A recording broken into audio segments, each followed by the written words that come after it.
Buenas and half a day, and welcome back to Coffee with the Candidates. We are speaking now with Miss Kelly Marsh Taitano. How are you doing today, ma'am?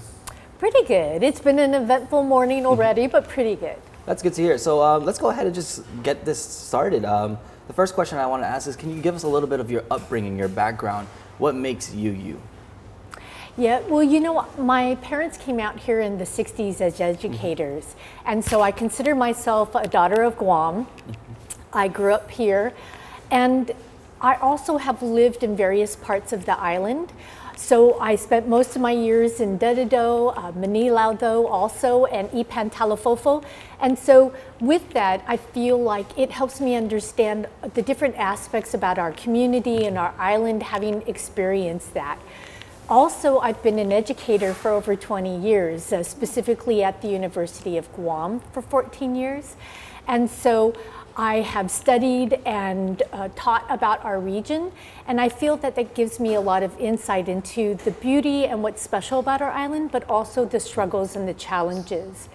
Additionally, my sister has a nonprofit, and it helps youth in need, and so I really hear about our community's struggles. So I feel like we need to do what we can to develop, keep what's special, and lift each other up. Okay, so let's go ahead and just talk about a little bit more about your educational background of your teaching. What did you specialize when you were teaching at UOG? I mostly taught Historian Guahan, or the history of Guam, and it's such an important topic because we need to know about ourselves, not just in the short term, but in the long term, what has happened that gets us to this point. But I also taught critical thinking, was a favorite class for me to teach, anthropology, and I even put together a class working with cultural practitioners to recapture the tradition of carving lati, to try to bring that back to life, just like our seafarers have done, which everybody loves, to see those traditional canoes in the water. Oh, wow, sounds like you have like an extensive background on basically being able to bring our culture back to the modern days. But now that we're going into it, why do you want to run for senator? What are the reasons that you feel like now is your time? Well, simply put, I care about the community. Like I said, I grew up here, I'm a daughter of Guam. I absolutely care about our community. So I want to take those special qualities of my experience with understanding ourselves and our region and put them to use so that we are just making the most of what we have. We're protecting what we have, but we're also using them as opportunities to build up our economy or to do other things that give us a richer life and a better quality of life. So on top of that, what do you think makes you different than other candidates currently?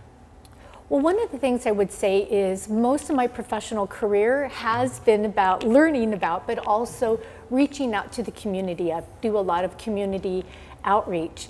And so some of the projects that have come to fruition this year, or that I'm working on this year, one took several years to do, and it was creating a book on Lati. People were really worried that visitors or even their children really weren't understanding that anymore.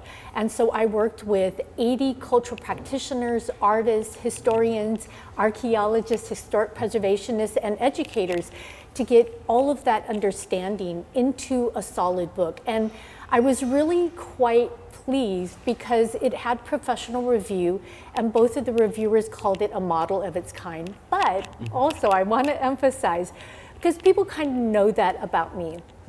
They know that I'm for the culture, the community, and the environment. But I want them to really understand that while I was in place as a senator, I wrote a broad range of laws. I wrote a law to tackle illegal dumping, and we're chipping away at it bit by bit. I wrote laws for public safety.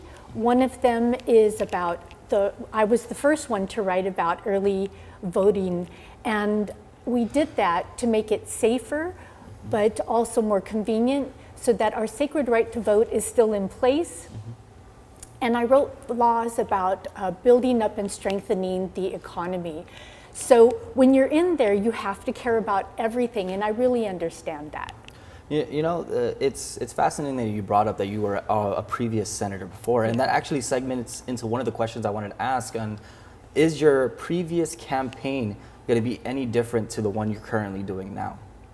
Well, there are some differences. When COVID hit, I pivoted to having stronger understandings and ways of supporting the economy. I mean, it was always important, but I really understood that that was a main concern for people.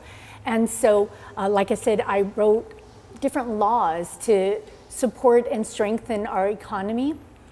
And of course, I always supported other laws that did that. And with us coming out of COVID, I mean, other issues come to mind, dealing with our health so that we're hoping to not have to go through this as painfully as this time. We've learned some lessons and that we'll build on them if there's another pandemic. And things like that, just getting people back to their jobs, upskilling them so that we're diversifying the economy, but also helping them get into better jobs and careers at the same time. We talked about you're talking about the economy, and off the camera we did talk about how I love economics and business stuff related things like to that. So now with the negative impacts of COVID behind us, and we're pushing forward, moving into a new area, new modernization and growth, what are some of the negative impacts of COVID, and where do we begin to grow? Well, I'm so glad that you asked that. We've learned so many lessons, and we are already recovering. I mean, look at it. We're both back to work. We're both being able to be here with our masks off and things like that. But one of the last laws that I passed before the end of my term was to create an intra-regional commerce commission. Now that law is in place, but it has not yet been impaneled. I mean, we're still dealing with the pandemic and other things, but I want to get back into the legislature to impanel that commission and get it to work, because it's going to deal with those lessons that we've learned during COVID. And that's that we're very vulnerable because we have so many imports and we're so reliant on the outside. So working regionally, we have a lot of strength in our region. We have a lengthy set of relationships in our region, and we can build on those.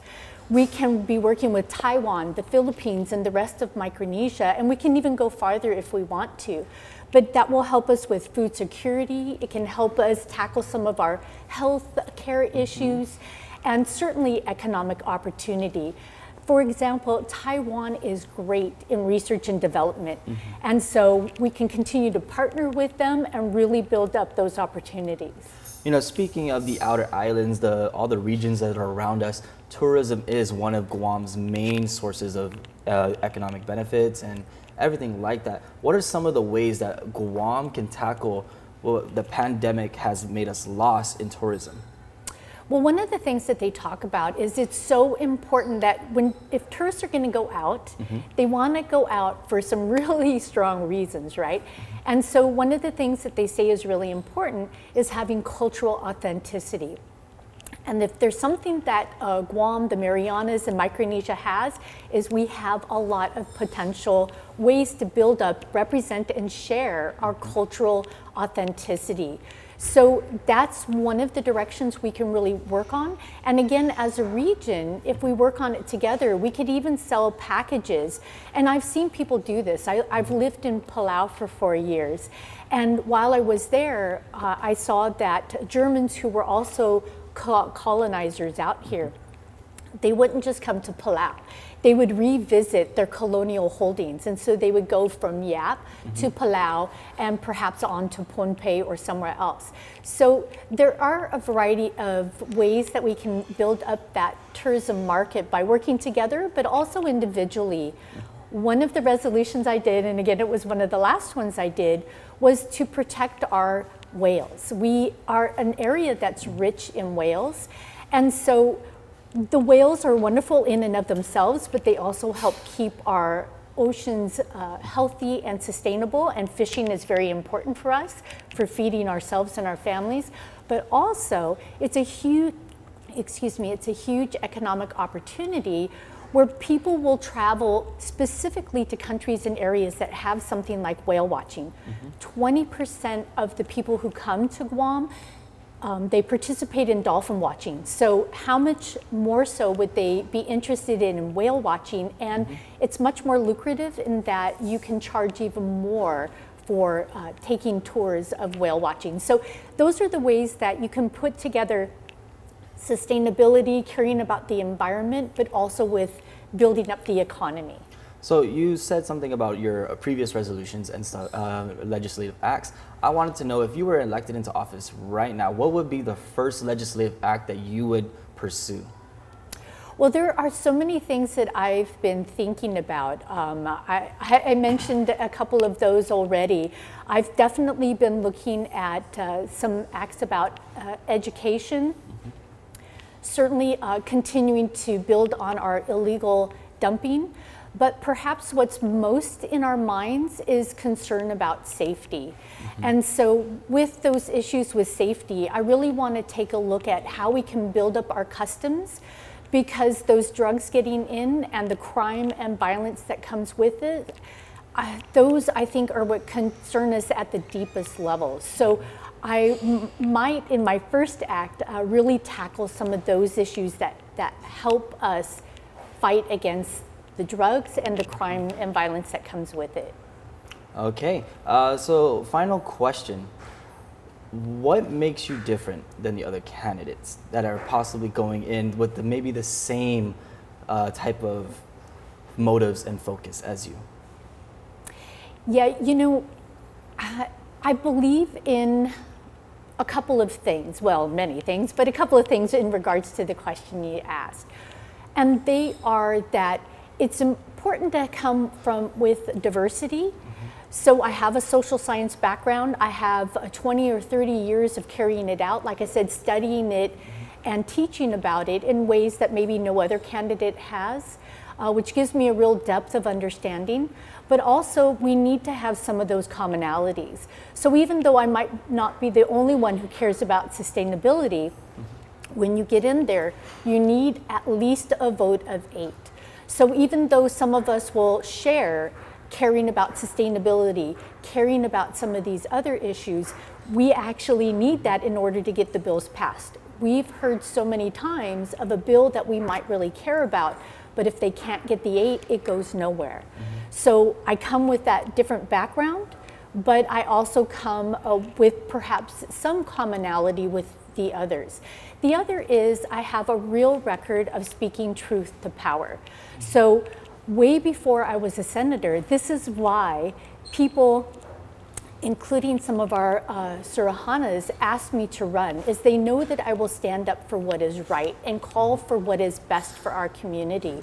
So while I was there as a senator, I called for the canceling of a contract, and I was the only senator in numerous years that actually carried out a subpoena on an agency, because it's difficult, but you have to be persistent and see it through, and that's the kind of person that I am. I will speak up, truth to power. Awesome. Okay, well, that wraps up this episode of Coffee with the Candidates. My name is Damon Michaels.